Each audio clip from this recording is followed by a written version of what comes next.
If you are thinking about anxiety as a permanent condition, this video covers everything you need to know.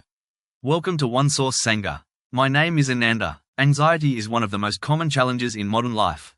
In 2026, over 300 million people worldwide live with anxiety disorders. But here's what most of us don't realize: anxiety isn't actually the enemy. I'll explain. When you feel anxious, there's a thought, maybe about the future, about what others think, about failure. You then believe that thought is true, and you believe you are the one having it. This creates a loop. The thought feels real, your body reacts, your mind spins. But let me ask you, who is watching this thought? Who notices the anxiety? There's a part of you that is aware of the worry without being caught in it. This is the doorway to freedom. Ramana Maharshi, a Hindu sage who lived in South India, taught a simple but profound practice for this. He called it self-inquiry. And in this section, I want you to understand why fighting anxiety never works, and why turning your attention inward is the real solution. You might be wondering, who was Ramana Maharshi, and why should I listen to him? Ramana lived from 1879 to 1950 in a small mountain town called Arunachala in South India. At age 16, he experienced what he called sudden self-realization. He wasn't educated in scripture. He wasn't a monk with 20 years of training. It simply happened. After that moment, he spent 70 years in the same place, a cave, then later a hall, answering questions from visitors. What's remarkable is that he never claimed any authority. He never said, "Believe me." He simply pointed. He said, "Look at who is aware of your thoughts." That's it. And what makes his method powerful for anxiety is this: it doesn't ask you to change your thinking. It doesn't ask you to relax your body first. It asks you to identify with the awareness in which all experience, including anxiety, appears. Across all spiritual traditions, this is the same teaching. In Buddhism, it's called Buddha nature. In Christianity, the mystics call it the divine spark.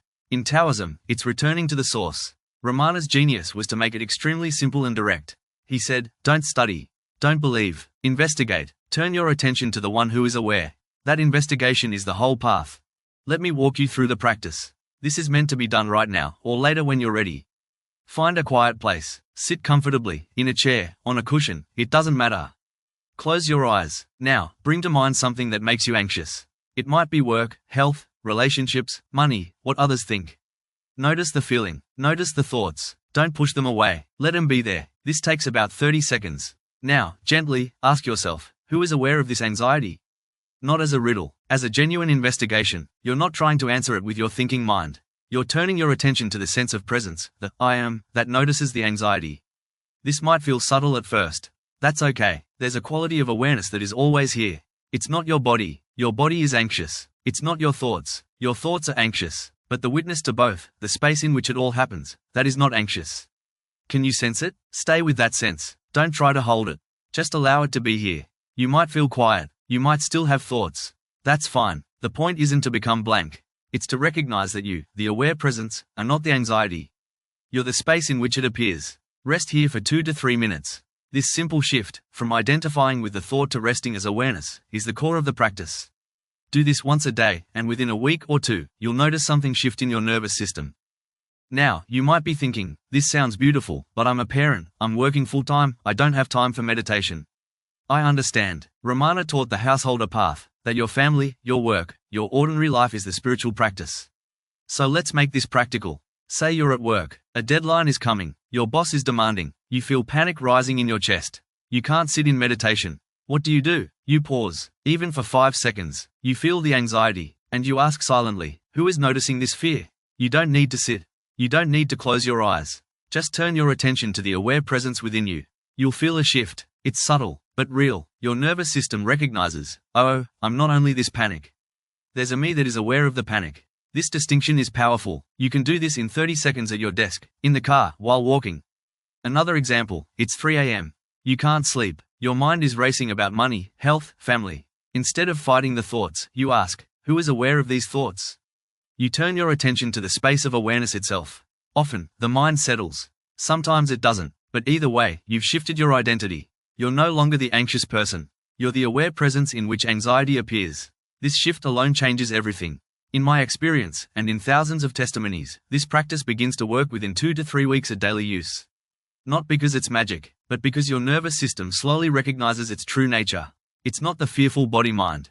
It's the aware presence that holds it all. Within a month or 2 of this practice, anxiety loses its grip. It may still appear, but it no longer owns you. Let me answer some of the most common questions I receive.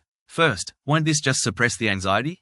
Won't it come back worse? No, that's the key difference. Suppression is pushing something away. What we're doing is the opposite. We're turning toward the anxiety, acknowledging it, and then stepping back to see it from the perspective of awareness. It's like stepping out of a dark room into light. You don't suppress the darkness. You just see from a different place. Second, what if I can't feel the awareness? This is very common, especially at first. You don't need to feel it emotionally. Awareness isn't a feeling. It's the space in which all feelings appear. Even if it feels empty or nothing at first, that's it. That emptiness, that nothingness, is awareness. You're already it. You just need to notice. Third, how long until the anxiety completely goes away? This varies. Some people feel a shift in 1 or 2 weeks. For others, it takes a few months of consistent practice. But here's what's consistent. Your relationship to anxiety changes first. It still appears, but you're no longer identified with it. Anxiety becomes something that happens, not something you are. Fourth, should I still see a therapist? Absolutely. In fact, I encourage it. This practice is not a replacement for professional mental health care. If you have clinical anxiety or depression, work with a qualified therapist. This practice supports that work beautifully. They support each other. Fifth, can I do this if I'm on anxiety medication? Yes. Please work with your doctor. Don't stop medication without professional guidance. But this practice and medication work together. As your awareness deepens and your nervous system settles, you and your doctor might adjust dosage. That's between you and them. But there's no conflict. So, here's my invitation to you. Start today, not tomorrow. Today, find 5 minutes, sit quietly, bring up something that makes you anxious, and ask, who is aware of this? That's it. Do this every day for 21 days. Why 21 days? That's roughly how long it takes for a new neural pathway to begin to form. You might not feel anything on day 1. That's fine. By day 7, you might notice something shift. By day 21, many people report a real change in how they relate to anxiety. Don't aim for perfection. Some days the practice will feel clear. Some days your mind will spin the whole time. Both are fine. Just show up. What matters is consistency, not intensity. Track your shifts, not your perfection. Notice moments when anxiety arises and you remember, oh, I'm not the anxiety. I'm the awareness. That's the win. That's progress. If you want support, guided practices, more depth, questions answered, visit sangha.com. We have a Sangha, a community of people doing this work across all traditions. You're not alone. And here's the truth, this practice isn't asking you to believe anything. It's asking you to investigate your own direct experience. That's all. Test it yourself. See what happens. The proof is in the living, not in the words. You have everything you need already. You just need to remember.